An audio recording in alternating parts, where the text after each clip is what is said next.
जय हिंद दोस्तों। आजकल हो क्या रहा है, बहुत सारे लोगों के साथ ऐसा मामला आया है कि बिना ओटीपी के भी आपका बैंक अकाउंट खाली हो सकता है। कैसे खाली हो सकता है? आपने देखा होगा कि आप यूपीआई यूज करते हैं, जैसे फ़ोन पे, गूगल पे, पेटीएम, किसी प्रकार का यूपीआई आप यूज करते हैं तो देखते होंगे कोई आपका जब फ्रॉड आपके साथ करता है, चाहे आपका कार्ड के साथ कोई फ्रॉड करता है, अगर कार्ड का नंबर जान रहा है, एटीएम कार्ड का नंबर, क्रेडिट कार्ड का नंबर, तो आपके पास एक ओटीपी आता है। जब तक ओटीपी आप नहीं देंगे, अगर पिन नहीं भी दे रहे हैं तो ओटीपी आपको देना है, या ओटीपी नहीं देंगे तो आपके अकाउंट से कोई भी किसी प्रकार की गड़बड़ी नहीं होती है। लेकिन आजकल देखा गया है कि बिना ओटीपी के भी आपका अकाउंट खाली हो जाता है। अभी हाल ही में दिल्ली का एक मामला है। दिल्ली का शमशेर सिंह, जो एक्सिक्यूटिव कंपनी का हेड है, उनके अकाउंट से 50 लाख रुपया ऐसे ही उड़ा लिया जाता है बिना ओटीपी का। होता क्या है कि शमशेर सिंह के मोबाइल पर बहुत सारे ब्लैंक कॉल आते हैं, लगातार ब्लैंक कॉल आता है, वो रिसीव करते हैं, कुछ आवाज़ नहीं आता है, या फिर वो रिसीव ही नहीं करते हैं, या फिर काट देते हैं। कॉल आता रहता है, जब उठाते हैं तो उधर से कुछ बोला नहीं जाता है। लास्ट में शमशेर सिंह मोबाइल को स्विच ऑफ कर देते हैं कि बहुत परेशान किया जा रहा है, ब्लैंक कॉल लोग कर रहे हैं। और कुछ ही देर बाद उनको मैसेज लगातार आने लगता है कि उनके अकाउंट से 50,000, 1 लाख, 1.5 लाख, 10,000, 20,000 करके 50 लाख रुपया उनके अकाउंट से उड़ा दिया जाता है। सब अलग अलग अकाउंट पे ट्रांसफ़र कर लिया जाता है। अब ये कैसे संभव है, कैसे होता है, इस पर विस्तार से चर्चा करेंगे। आप इस वीडियो को पूरा देखिए, पूरा देखेंगे तभी आप सुरक्षित हो पाएंगे। आप अगर इस वीडियो को देख लेते हैं तो आप इस चीज़ से बच सकते हैं। तो इसका बहुत बड़ा ये गेम प्लान है, बहुत बड़ा जो फ्रॉड है, साइबर क्राइम जो करते हैं वो बहुत बड़ा फ्रॉड ऐसा कर रहे हैं जो आपको समझ में नहीं आएगा। बहुत ही प्यार से आपका अकाउंट खाली कर देते हैं। तो आगे बढ़ने से पहले रिक्वेस्ट करूंगा कि इस वीडियो को लाइक आप जरूर करिए। मन में कोई सवाल प्रश्न रह जाएगा तो कमेंट बॉक्स में आप लिखेंगे, उस टॉपिक पर भी वीडियो बनाने का प्रयास करूंगा। समय समय पर मैं आपको ऐसे ही जागरूक करता रहता हूँ, जो भी नए मुद्दे आते हैं उस पर जागरूक करता रहता हूँ। आपकी जानकारी के लिए बता दूँ कि होता क्या है कि जैसे आपने जो बैंक में अपना नंबर दे रखा है, बिल्कुल सिंपल और आसान भाषा में बता रहा हूँ, बैंक में आप मोबाइल नंबर रजिस्टर करके रखे होते हैं और उसी नंबर से यूपीआई भी आपका चलता है। उसी नंबर से आप किसी बैंक का ऐप भी यूज करते हैं, या फिर उसी नंबर के द्वारा इंटरनेट बैंकिंग, मोबाइल बैंकिंग कुछ भी यूज करते हैं। सब नंबर का खेल होता है, मोबाइल नंबर का खेल होता है। अब क्या करते हैं आजकल जो है, जो भी फ्रॉड ये है, उन्हें पता है कि ये व्यक्ति के अकाउंट पर बहुत ज़्यादा पैसा रहता है, बहुत ज़्यादा ट्रांजैक्शन करते हैं, या फिर ये बहुत बड़े बिजनेसमैन हैं, इनके अकाउंट पर ज़्यादा पैसा हो सकता है, तो आपके नंबर का वो क्लोन तैयार कर लेते हैं, जिसे क्या कहा जाता है, सिम वैपिंग कहा जाता है। तो आपको बता दो कि आप किसी भी प्रकार का जब अकाउंट है आपके पास, तो आजकल आमतौर पर लोग 2 सिम रखते हैं। 2 सिम रखते हैं तो मैं आपको बता दूं कि आप जो अकाउंट में जो सिम दे रहे हैं, मतलब नंबर दे रहे हैं, मोबाइल नंबर दे रहे हैं बैंक अकाउंट में, या फिर पर्सनल किसी चीज़ में दे रहे हैं, आप अपने आधार में दे रहे हैं, उसके लिए आप पर्सनल अलग नंबर रखें। लेकिन आम तौर पर जो नंबर यूज करते हैं आप, मतलब कॉमन नंबर जो यूज करते हैं, किसी को देते हैं या फिर किसी दोस्त को देना है, किसी रिश्तेदार को देना है, या फिर कहीं आप इंटरनेट पर नंबर छोड़ते हैं, फेसबुक में देते हैं, गूगल पर कहीं पे देते हैं, ईमेल में देते हैं, वो मोबाइल नंबर आप बिल्कुल अलग रखें। क्योंकि मोबाइल नंबर जो बैंक में होता है वो बिल्कुल सिक्योर आपको रखना चाहिए, वो पर्सनल यूज करना चाहिए, अपने फैमिली में यूज करें और अकाउंट में यूज करें, आधार में यूज करें, या फिर कहीं भी आप यूज कर रहे हैं, जहाँ भी आप लिंक कर रहे हैं तो पर्सनल नंबर रखें, फिर आपके साथ कोई फ्रॉड नहीं होगा। तो पर्सनल यूज के लिए अलग नंबर रखें, और बाकी जो अदर जगह जहाँ तहाँ आप रजिस्टर्ड करते हैं, कोई ऐप में रजिस्टर करते हैं। अभी होता क्या है कि कोई भी ऐप आप जो खोलेंगे, कोई भी ऐप, चाहे वो गेम का ऐप क्यों ना हो या फिर किसी प्रकार का ऐप क्यों ना हो, उसमें पहले मोबाइल नंबर से आपको रजिस्टर करना होता है। तो आप मोबाइल नंबर अलग रखें। होता क्या है कि मोबाइल नंबर अलग रहेगा तो आप फ्रॉड से बिल्कुल बचे रहेंगे। ऐसे वो भी नंबर है तो आप बच सकते हैं, लेकिन आपका परमानेंट नंबर भी एक ही है तो भी बच सकते हैं। इसके लिए करना क्या है कि आपके मोबाइल पर अगर कोई ब्लैंक कॉल आ रहा है, लगातार ब्लैंक कॉल आ रहा है, मतलब 2 बार, 4 बार, 10 बार, 20 बार ब्लैंक कॉल आ रहा है, और आप रिसीव कर रहे हैं, कुछ आवाज़ उधर से नहीं आ रहा, कुछ बोला नहीं जा रहा, वो इसलिए ऐसा करते हैं कि बार बार फ़ोन करेंगे, 10 बार, 20 बार, 25 बार, तो आप घबरा कर या फिर आप बिजी रहेंगे तो आप अपना मोबाइल नंबर बंद कर लेंगे। अब मोबाइल नंबर बंद होगा तो क्या होगा, जब आपका कॉल ऑन रहेगा तो आपका जो ओटीपी रहेगा, आपके अकाउंट का जो ओटीपी रहेगा, वो कोई आपके अकाउंट के साथ फ्रॉड कर रहा है तो वो ओटीपी उस पर जाने लगेगा। जब तक आपका नंबर चालू रहेगा तब तक ओटीपी उस पर नहीं जाएगा, आप पर आएगा। जैसे आप नंबर बंद करते हैं फॉरवर्ड होकर उस पर चला जाता है, सेम क्लोन तैयार कर लिया जाता है।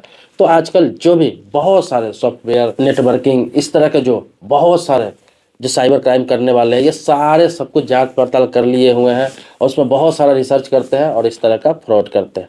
हालांकि बहुत कम मामला ऐसा देखा गया है, लेकिन बहुत ज़्यादा पैसा लोगों को उड़ा लिया गया है।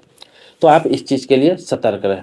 दूसरा क्या है कि ये जो होता है आरटीजीएस के द्वारा ज़्यादातर ट्रांसफ़र किया जाता है, तो आपको सतर्क रहना है। किसी प्रकार का आपका ओटीपी आता है, आपके मोबाइल पर लिंक शेयर होता है, तो आप लिंक को क्लिक ना करें।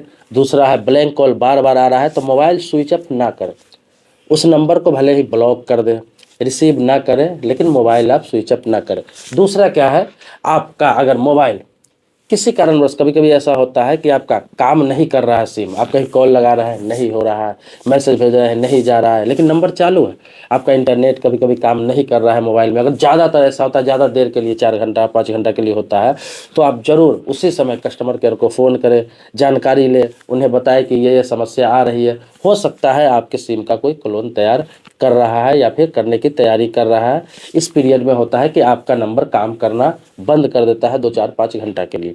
तो आप इस चीज़ पर नज़र रखें और जागरूक रहें। और जो भी आपका बैंक अकाउंट में नंबर है, मोबाइल नंबर जो बैंक अकाउंट में है, आधार में नंबर दिया हुआ है, वो सब नंबर हर जगह शेयर ना करें, हर जगह शेयर नहीं करें। कोई ऐप में आप ऐप देखते हैं, ऐप खोल रहे हैं तो उसमें नंबर से आपको रजिस्टर करने के लिए कहा जाता है, वो सब नंबर अलग रखें। ऐसे आप बता देता हूँ आपको, बिल्कुल ही आसान भाषा में बता देता हूँ। जैसे आप अमेजॉन यूज कर रहे हैं या फिर फ्लिपकार्ट यूज कर रहे हैं, कोई गेम चला रहे हैं, कोई भी ऐप रजिस्टर कर रहे हैं, उसके लिए बिल्कुल अलग नंबर रखें। तो इस तरह का फ्रॉड होता है। दूसरा फ्रॉडिंग किस तरह से होता है, डाटा का खेल मैं आपको बता दे रहा हूँ कि होता क्या है कि आजकल आपने देखा होगा गांव में, शहरों में, चाहे बाहर बड़े शहर हो, छोटे शहर हो, गांव हो, कस्बा हो, आजकल देखते होंगे कि कुछ लोग कंपनी के नाम पर हो या फिर सरकारी फंड के नाम पर हो, लोग घूमते रहते हैं। बहुत सारे लोग तो स्टाफ बहाल कर रखे हैं, लड़कियों को बहाल कर रखे हैं, महिलाओं को बहाल कर रखे हैं, नए नए जो अभी स्टडी करके पढ़ाई करके जो लोग अभी जॉब तलाश कर रहे हैं उन लोगों को जॉब दे के रखे हुए हैं। और गांव-गांव में कोई स्कीम चलाने के नाम पर, किसी कंपनी की स्कीम चलाने के नाम पर, सरकारी स्कीम मिलने के नाम पर लोगों से डाटा लेते हैं। कहा जाता है कि आप अपना आधार कार्ड फ़ोटो कॉपी दीजिए, अपना मोबाइल नंबर दीजिए और आपको ये चीज़ मिलेगा, ये चीज़ सरकार की तरफ से आने वाला है या फिर किसी कंपनी की तरफ से आपको मिलने वाला है। तो आप सावधान रहें, किसी को भी अपना इतना आसानी से डाटा नहीं दें। बहुत लोग गाँव में क्या करते हैं, कस्बे में क्या करते हैं, कम पढ़े लिखे लोग हैं, मिडिल क्लास फैमिली के लोग हैं, थोड़े से लालच में आके अपना आधार कार्ड का फ़ोटो कॉपी दे देते हैं, मोबाइल नंबर दे देते हैं, अपने घर का पूरा डिटेल्स दे देते हैं, लोगों के नाम लिखा देते हैं कि कुछ मिलेगा सरकार की तरफ से या फिर किसी कंपनी की तरफ से या किसी एनजीओ की तरफ से। अब होता क्या है कि वहाँ पर डाटा कलेक्ट किया जाता है, आपका मोबाइल नंबर कलेक्ट किया जाता है, आपका एड्रेस कलेक्ट किया जाता है और होता क्या है, वो डाटा बिकता है, वो कंपनियों को, बड़े बड़े कंपनियों को वो डाटा बेच दिया जाता है। आपने देखा होगा कि आपके पास कोई कॉल आता है, सीधा कॉल आएगा, आपका नाम बताया जाएगा, आपका एड्रेस भी बता दिया जाता है और कहा जाता है कि आपके लिए ये ऑफ़र आया है या फिर कोई इंश्योरेंस आया है जो बिल्कुल फ्री है या फिर कोई ऐसा प्राइज आया है या फिर बहुत तरह की बातें आती है, ये करा लीजिए, वो करा लीजिए। बड़ी बड़ी कंपनियों से फ़ोन आएगा, बहुत सारे फ्रॉड कंपनियों से भी फ़ोन आता है। तो ये डाटा का खेल है, डाटा बिकता है, तो ये डाटा लोग कलेक्ट करते हैं। ये बहुत सारी कंपनियाँ भी है जो डाटा कलेक्ट करती है और वो कंपनियों को बेचती है और बेचती है तो वो कंपनी फिर दूसरे कंपनी को बेचता है, दूसरा कंपनी फिर तीसरे कंपनी को बेचता है, अलग अलग सेक्टर में इसे बेच दिया जाता है। लोग सोचते हैं कहीं ना कहीं, कभी ना कभी ये बंदा मेरे गियर में आएगा ही, कुछ ना कुछ तो लेगा ही लेगा। तो ये डाटा का भी खेल चल रहा है। तो कहीं भी अपना आधार कार्ड, पैन कार्ड या फिर मोबाइल नंबर हर जगह थोड़े थोड़े लालच में शेयर ना करें। आप जब कंफर्म हो जाए कि हाँ ये सरकार का ही बंदा है, ये फलाने कंपनी का ही बंदा है, जिससे आप रिलेटेड हैं, जिससे आप जुड़े हुए हैं, तभी जाके कुछ शेयर करें। और ये सावधानी रखें कि 2 नंबर रखें, एक नंबर ऐसा रखें जो हर जगह दे, एक नंबर पर्सनल रखें जो अपना बैंक और आधार वगैरह में रखें। ऐसे क्या होता है कि आपको पास मैसेज आता है, कोई लिंक आता है, कुछ भी आता है, तब वेरीफाई कर सकते हैं उसको कि हाँ ये बैंक से ही आया है या फिर कहीं से आया है, तो बैंक में फ़ोन करके आप पता कर सकते हैं। लेकिन होता क्या है कि एक ही नंबर है, यहाँ सारा कॉमन चीज़ इसी पे आ रहा है, कॉमन मैसेज इसी पे आ रहा है, सारा बैंक का मैसेज इसी पे आ रहा है, हर चीज़ का मैसेज आपका उसी पर आ रहा है। आप कन्फ्यूज हो जाते हैं, गलती कर बैठते हैं और आपके अकाउंट से पैसा साफ कर दिया जाता है, आपके साथ फ्रॉड हो जाता है। ये आम लोगों के साथ ज़्यादा होता है, जो कम पढ़े लिखे लोग हैं, जो कम जानकारी रखते हैं, जिन्हें इंटरनेट का नॉलेज कम है, तो उन लोगों के साथ ज़्यादा ये फ्रॉड इस तरह का हो रहा है आजकल। तो आप लोग सावधान रहें।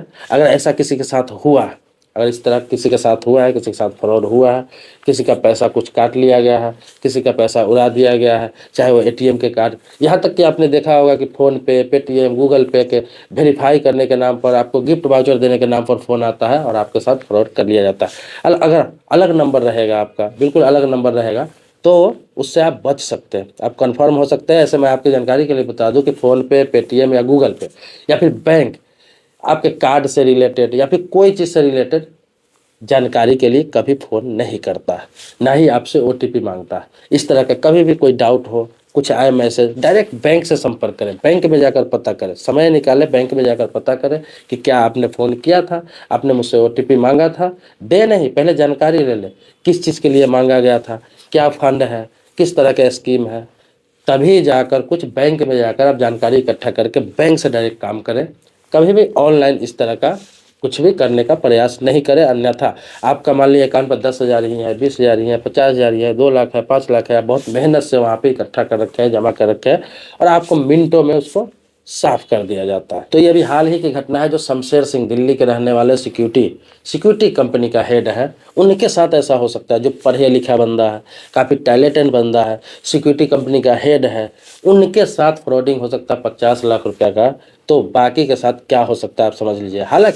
हालांकि वो लोग पकड़े गए हैं, उसकी जब जांच हुई, पड़ताल हुई, तो पुलिस ने साइबर एक्सपर्ट को उसमें लगाकर इसकी जांच पड़ताल कराई। पता चला कि आरटीजीएस के द्वारा कई अकाउंट पे अलग अलग पैसा ट्रांसफ़र किया गया है, सब अलग अलग नामों से अकाउंट था और उन लोगों को पकड़ा गया जब अकाउंट होल्डर को, तो वहाँ से पता चला कि उन लोगों का अकाउंट का ये इस्तेमाल कर रहा था बंदा जिन्होंने फ्रॉड किया और उस पर पैसा ट्रांसफ़र करके सारे पैसा निकाल के वो चंपत हो गया। सारे लोग पकड़े गए जिनके नाम से अकाउंट था, लेकिन जो मेन गेमर था वो अभी तक पकड़ा नहीं गया है। तो भले ही पकड़ा जाए, कुछ भी हो, लेकिन परेशानी कितना हुआ शमशेर सिंह को, बहुत परेशानी हुआ, बहुत परेशानी होगा। कब पैसे मिलेंगे, रिकवरी होगा नहीं होगा, इसकी कोई गारंटी नहीं है। गलत इंसान करता है, भले ही पकड़ा जाता है, उसको सज़ा हो जाता है, लेकिन आपको तो नुकसान हो जाता है, इस चीज़ की गारंटी नहीं होती है। हो सकता है उसका सज़ा हो जाए, आपका पैसा रिफंड नहीं हो, इसलिए आप खुद से सतर्क रहें। इस तरह का वाक्य, इस तरह का मामला कुछ है तो आप कमेंट बॉक्स में लिखें, मैं उस टॉपिक पर वीडियो बनाने का प्रयास करूँगा। दोस्तों, समय समय पर ऐसी जानकारी लाता रहता हूँ आपको जागरूक करने के लिए। जो भी इस तरह के अपडेट होते हैं मैं अपडेट करता रहता हूँ। इसी तरह की नई नई जानकारी चाहते हैं, किसी नए सब्जेक्ट पर आप वीडियो चाहते हैं, किसी नए मुद्दे पर वीडियो चाहते हैं, बैंक से रिलेटेड हो, इंश्योरेंस से रिलेटेड हो, या फिर कोई भी पोस्ट ऑफिस हो गया, इस तरह के कोई भी जो बैंकिंग सेक्टर से रिलेटेड हो, तो मैं उस पर वीडियो बनाता रहता हूँ, आपको जागरूक करता रहता हूँ अपने चैनल पर। अगर मेरे चैनल को सब्सक्राइब अभी तक नहीं किया तो सब्सक्राइब कर लें, बगल में बेल घंटी है उसको भी आप जरूर दबा लें। मिलते हैं नेक्स्ट वीडियो में एक नेक्स्ट मुद्दे के साथ, तब तक के लिए शुक्रिया, धन्यवाद, जय हिंद दोस्तों।